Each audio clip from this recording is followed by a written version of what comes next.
හොරකම වගේම හොරකම වසන් කිරීම අපරාධයක්. මම කියනවා බලයේ තියෙන පුද්ගලයා හොරාට වඩා හොරා ආරක්ෂා කරන පුද්ගලයා. ඒ කියන්නේ රාජ්‍ය බලතල පාවිච්චි කරමින් හොරාට රැකවරණය දෙන පුද්ගලයා සදාචාරාත්මක ලෙස වඩා වගකීම් කියලා මම ප්‍රකාශ. හිටපු ජනාධිපතිවරයාට ඔහුම පිළිගත්තා. ඔහු ෆයිල් හංගපු කතාවක් ඔහු කිව්වා. හිටපු ජනාධිපතිවරයා කළෙත් ඒ දේද?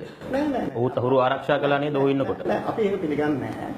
ඒ පිළිබඳව හොයන්න ඕන නම් හොයන්න. අද වෙනතුරු කිසිම කෙනෙක් වරද කරුවේ කියලා ශ්‍රී ලංකා උසාවියක් තීරණය කළා තියෙනවා. එක්කෙනෙක් කියන්නේ. නමුත් මේ ඔබ කියන විදිහට බැලුම් කරත් තාම උසාවියකින් වරද කරු වෙලා නැහැනේ. නෑ බැලුම් කරු වරද කරු වෙලා නෑ. නමුත් ලෝකෙම පිළිගත්ත සමස්ත මූල්‍ය ක්‍රමයේ වංචාවක් වෙච්ච අයට සුදු හුරු ගාලා සියල්ල නෑ කියලා කොමිසම් දදා බේරනකොට ඒක මොන ක්‍රමයකටවත් සාධාරණීය කරන්න පුළුවන් කමක් නෑනේ. ඕපවාර්තාසත් අත්වාර්තා අවුරුදු 30ක තියෙනවා. ඔබතුමාලගේ පක්ෂයේ අවුරුදු 25ක දිනම බලේ හිටිය. මට කරුණාකර කියන්නේ එක අවස්ථාවක්වත් ඔබතුමාලගේ පක්ෂයේ බලේ දින කාලේ දැනුවත් කියලා නෑ. ඒක දෙවෙනි එක වැඩිකරු වශයෙන් ශිෂ්ටාධිකරණයෙන් සඳහන් කරු උත්තර ඉන්දි ජයසිංහ මහත්මයාට පොදල්ලාමත් නැති ඒකම දේශ පක්ෂුණාද. අපිට මේ රටේ මහජනතාවගේ ප්‍රශ්නේ පක්ෂ දෙකම එකයි. මේ කෝප් වාර්තාවේ තියෙන නිර්දේශ පදනම් කරගෙන නෙමෙයි අපි මේ සාකච්ඡාව පැවැත්වුවේ. ඔබතුමාලගේ ආණ්ඩුවකින් කෝප් වාර්තාවකින් වැරදි වලට හවුනේ එක පුද්ගලයෙක්වත් දරුවක් දිලා නැත්තේ. අපි මේ ප්‍රවෘත්ති සාකච්ඡාව තියෙන්නේ කෝප් වාර්තාව කියන නෙමෙයි. නෑ නමුත් ඇයි ඔබතුමාට පිළිතුරු දෙන්න පුළුවන් නේ? බොහොම පැහැදිලිව මේ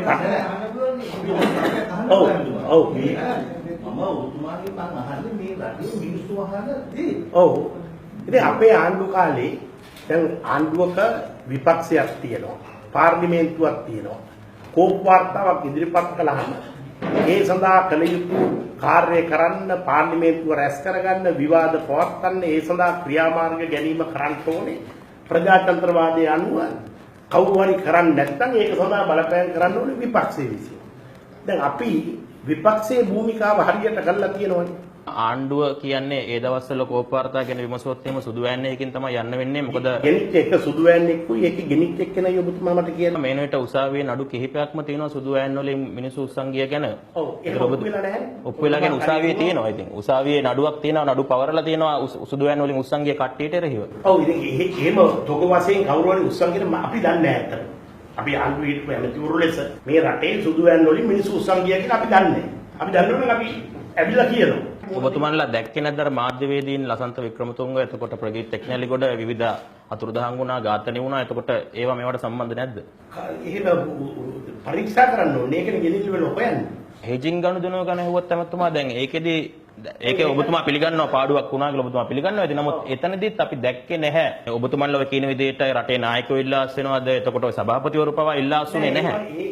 ලංකා ඉතිහාසයේ වෙලා තියෙන කිසිම ගනුදෙනුවක් මේ තරම් සංසන්දනය කරන්න බෑ අංශු මාත්‍රයකින්. ප්‍රශ්නේ තියෙන්නේ ඔබතුමන්ලා මේක ගැන උනන්දුවක් දක්වනවා. නමුත් ඔබතුමන්ලාගේ කාලේ වෙච්ච අලාභ පාඩු දැන් ශ්‍රී ලංකන් ගුවන් සේවය ගත්තොත් මේ වගේම දැඩි පාඩුවක් ලැබපු තැනක්. මේකත් එක්ක අලගු තියන්නවත් බෑ.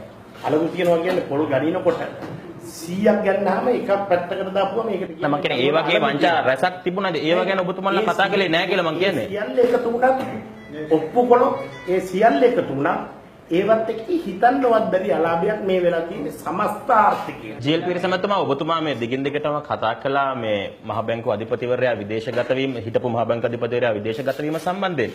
දැන් මේ වෙන විට තව බරපතල චෝදනා එල්ල වෙ තිබෙන ඔබතුමා පත් කළ තානාපතිවරයෙක් උද්‍යංග වීරතුංගට රතු මේ නිවේදනයක් නිකුත් කරලා තිබෙනවා. ඔහු තාමත් ලංකාවට පැමිණලා නැහැ. මේ ඔහුගේ චෝදනාවට අධිකරණයට මුහුණ දෙන්න. ඔහු කවද්ද ලංකාවට එන්නේ? හාස්‍ය ජනක ප්‍රශ්නයක් දීලා මම අහන්නේ දැන් යම් කිසි පුද්ගලයෙක් පත් කරනවා තානාපතිවරයෙක්. ඊට පස්සේ මම දන්නවද එයා කොහෙද ඉන්නේ කවදාද එන්නේ එයා මට කියනවද? ඔබතුමා පත් කරපු තානාපතිවරයෙක්.